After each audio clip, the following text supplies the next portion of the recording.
سے محبت کرو, تمہاری یہ دنیا بھی ٹھیک ہو جائے گی, وہ بھی دنیا ٹھیک ہو جائے گی. اور تاجدار ختم نبوت کانفرنس اس لیے منعقد کرتا ہوں کہ حضور سے محبت کرتا ہوں. اگر اصل آپ نے اپنے رب کو راضی کرنا ہے تو پھر تاجدار ختم نبوت کے سپاہی بن جاؤ.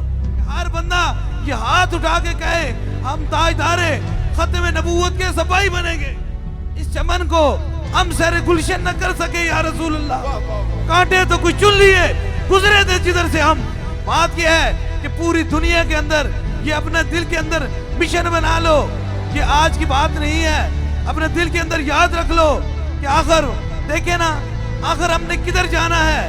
بات صرف اس بات کا پتہ بتانے کے لیے آیا ہوں کہ تیسرے سوال پہ, تاکہ چہرہ مصطفیٰ کریم کا دیدار ہو جائے. ارے ختم نبوت, تاجدار ختم نبوت, تاجدار ختم نبوت.